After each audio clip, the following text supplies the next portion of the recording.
ইতালির মিলানে women's story of destination নারীদের গন্তব্যের গল্প নামের প্ল্যাটফর্মের উদ্যোগে মিলানস্থ খোলা পার্কে করা হয় ঈদ পুনর্মিলনী অনুষ্ঠান। ওমেন্স স্টোরি অফ ডেস্টিনেশনের পক্ষ থেকে অনুষ্ঠানে আগত সবাইকে শুভেচ্ছা জানান আয়োজক শিলা, মিলি, তিশা, রিপা, মিনি, ফ্লোরা, সাথী, রোজি এবং ইতি। আলহামদুলিল্লাহ, সর্বপ্রথম সবাইকে ঈদের শুভেচ্ছা, ঈদ মোবারক। ঈদ পুনর্মিলনের অনুষ্ঠান দিয়ে আমাদের সবার সম্পর্ক আরো ভালো হবে, আরো সুন্দর হবে, আমরা সামনের দিকে আরো ভালো কিছু করব, এটাই সবার কাছে চাই। অনুষ্ঠানে অতিথি হিসেবে অংশ নেন মিলান সিটি কর্পোরেশনের 5 নম্বর জোনের সিটি কাউন্সিলর বিভাস চন্দ্রকর মন্ত্রিল।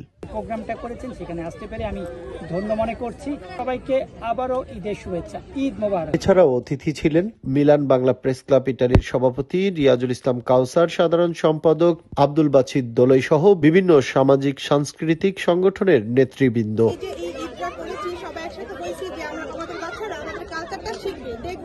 আর আমাদের যে সামনের প্রজন্মগুলো আছে তারা আমাদের থেকে আরো এভাবে আগায় যাবে। সবাইকে ঈদ পুনর্মিলনী অনুষ্ঠানে অনুসর্গ ছিল খেলাধুলা ও মধ্যাহ্নভোজ। অনুষ্ঠানে অংশ নিয়ে ধন্যবাদ জানান আয়োজকদের।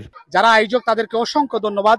সুন্দর একটা প্রোগ্রাম অর্গানাইজ করেছে। শাড়ি পাঞ্জাবি পরে কেবল নারী পুরুষেরাই নয়, এতে অংশ নেয় ইউরোপে বংশোদ্ভূত বাংলাদেশি তরুণ প্রজন্মের ছেলেমেয়েরা। আজকের অনুষ্ঠানে খুব ভালো লাগছে।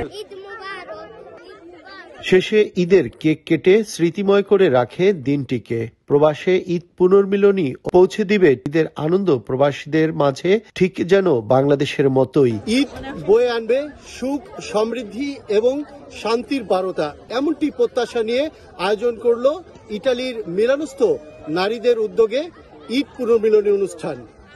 ইটালির মিলান থেকে রিয়াজুল ইসলাম কাউসার।